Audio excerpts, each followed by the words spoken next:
A very warm welcome. My name is John and I am live from a small town in northern Thailand called Mae Chan. And I'm looking forward to sharing a couple of thoughts with everybody about a topic that is really close to my heart. Self-image, the problem with self-image. Now, the term self-image has become quite a buzzword or a buzz term. I was never able to really come to grips with what self-image is all about, because I just never felt comfortable with the topic. When I talk about developing a self-image or having a positive self-image, and for me personally, for most of my life, I really struggled with that. I don't want to go into too much detail simply for the sake of time, but I grew up with a lot of hang-ups and self-worth issues and self-doubt, a lot of dysfunction. And I don't ever really remember a time during childhood, and particularly during my teenage years, where I ever felt good about myself, where I ever felt confident. Schooling was pretty much a nightmare for me until sort of the last 2 years of high school, where things started to change.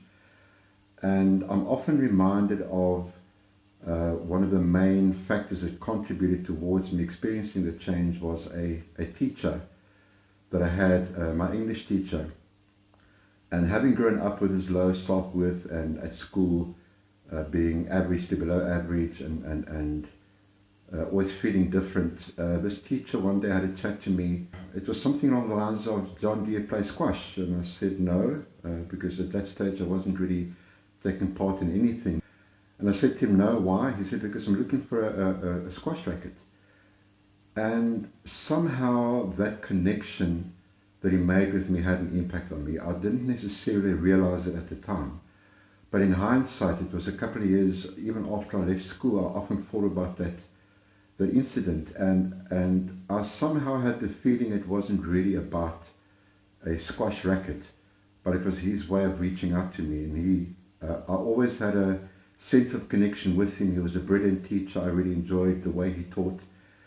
And as I said, always being an average to below average student, I remember by the end of that particular year, I got the highest score in English in the whole school. And that always stuck with me.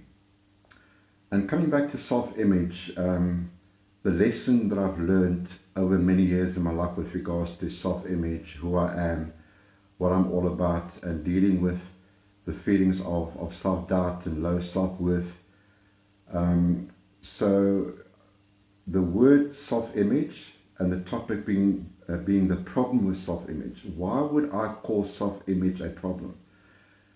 And for me personally, the way I look at it, when I talk about a self-image, I'm talking about a picture of myself.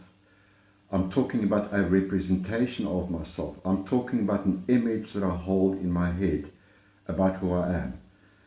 And when I started to explore this, I started to realize that my self-image, the way I viewed myself, the way I saw myself, was largely based on other people's opinions of me that I had internalized throughout most of my life. And having grown up in pretty negative circumstances and filled with self-doubt and being bullied at school and being teased and just sort of being almost antisocial in some of my behaviors, and the feedback that I got that I interpreted as there's something wrong with me, people don't like me, I'm different from anybody else.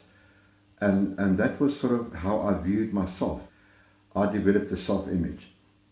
And I remember one of the seminars that I attended on self-image, what really stuck with me, when the person said, "At the end of the day, my self-image is the story that I tell myself about myself." And I thought, that's interesting, the story I tell myself about myself. And then it went further and he said, whose story are you telling yourself about yourself?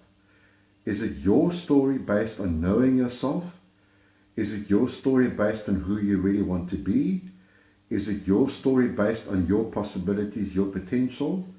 Or is it your story based on what you've heard other people say about you and to you? And that sort of started me on this journey of questioning who and what I was all about, and this whole idea of self-image. And that was when I started to think for myself, well, if you think of self-image, as I said, it's only a picture that I have about myself. It's a representation of, it's not the real deal. And if that image is a story that I'm telling myself about myself, and that story is largely based on other people's opinions, and in my case being largely negative, or what I at least perceived as being negative, there must be something seriously wrong with the story. Because the story I was telling myself really did not make me feel good about myself. And I started to realize, and this was sort of in my late teens, that I was actually very hard on myself, very self-critical. Always saying to myself that I was not good enough, that I can't do certain things, that there was something wrong with me. And I started to think, who am I? What is the story that I would like to tell myself about myself? And the one thing that I also remember that came up in one of the seminars was based on the 3 S's of self-image. Or the 3 S's of identity, I should say. Identity, the question of who am I? And the 3 S's being security, self-worth, and significance. And the person saying those are the 3 most important factors that ultimately determine my sense of identity. Security, do I feel secure in who I am? Do I feel safe and comfortable with who I am? Can I say that I like myself? Can I say that I trust myself? How safe do I feel within my own skin with regards to who I am, the way that I viewed myself? The next S was self-worth. Do I value myself? Do I see myself as somebody with some kind of worth? And the third S, significance. Do I feel important? Do I feel seen? Do I feel validated? And I realized that those 3 S's were basically non-existent in my own life for various reasons. And I definitely did not feel secure in who I was because of the self-doubt that I had and self-loathing even. I definitely did not have any sense of self-worth because I really felt insignificant, inferior, faulty because of different experiences that I'd had growing up. And then again, I remember that particular incident with this teacher. It was around about the 10th grade. And how I, for a few seconds at least during this interaction, I somehow felt validated, I felt seen, I felt heard. You know what? It's all about my story. It's all about the story that I'm telling myself. And I have a choice. I can just regurgitate stories that I internalized, that other people told me, or their opinions about me. Or I can decide to tell myself the kind of story that I want others to tell me, the kind of story that I want to hear. And then I remember hearing Dr. Phil McGraw, a TV psychologist, once saying, sometimes we have to give to ourselves that which we never receive from anybody else. My subconscious mind, which is the deeper part of my mind, that internalizes all these ideas and opinions and beliefs and stories, that part of the mind doesn't know the difference whether it is somebody else saying to me, John, you are valuable, I'm proud of you, or John saying it to himself.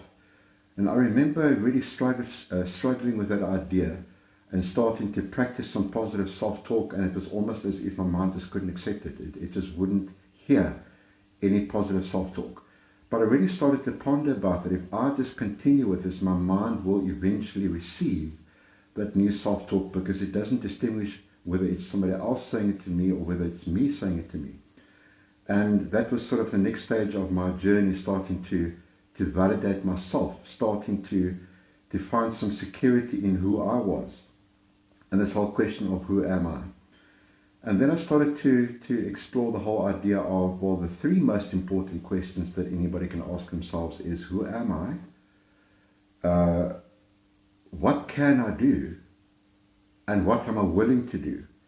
And you turn those into statements. I am whatever it is that you want to follow that. And from there, I can, and whatever it is that you want to follow that. And then the commitment, I will, with whatever it is that follows that. And for me to be able to answer the question of who am I, what is the who? How do I determine that who? How do I decide who I really want to be? The who is very much linked to my sense of my core value, that which is really, really important to me, that which I have an emotional investment in. And all of a sudden it was like a light bulb moment for me. really struck a chord with me was knowledge and learning. And it's quite interesting with me growing up being average to below average at school and not really enjoying school. Always, and I thought, wow, learning and knowledge, my core value. And I started to think about that, and I could actually sense, this is something that has always driven me to understand more, to know more, to learn more. And yet the story I was telling myself about myself was about how worthless I was, how insignificant I was, how stupid I was. And I really started to look back in my life and realizing so many of the opportunities that had come my way, opportunities to learn and really better myself. And once I started to embrace that value, the core value of learning and understanding and knowledge, the next question is, well, how are you going to go about expressing that who you are? What are your objectives? And then I started to realize that for many years, I didn't even realize I was doing it, but a passion of mine has always been to share knowledge with others, to help people understand things, particularly with regards to life, how life works, what the purpose of life is, and just learning as much as I can and sharing it, whether it be in teachings or coaching or counseling, whatever it is. And then the why am I doing what it is that I'm doing?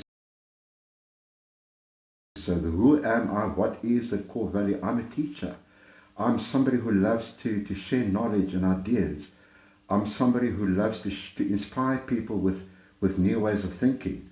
How do I go about it? By doing something like I'm doing now, by finding a platform to share what I've learned, not because I'm so clever and intelligent, that's maybe a small part of it, but because it's something that I'm so passionate about, and having discovered what makes me tick, and the objective to share what I learned, to inspire and to motivate, and the why, and the whole idea of meaning and purpose comes up in that. My purpose is every day to share something with somebody that can give them hope, that can inspire them. And ultimately that sense of meaning that we derive. And it just started to really come together for me, that the whole idea of why I always had a problem with self-image. Self-image is simply the picture that I hold of myself, the representation I have in my mind of who I am, the story I'm telling myself about myself.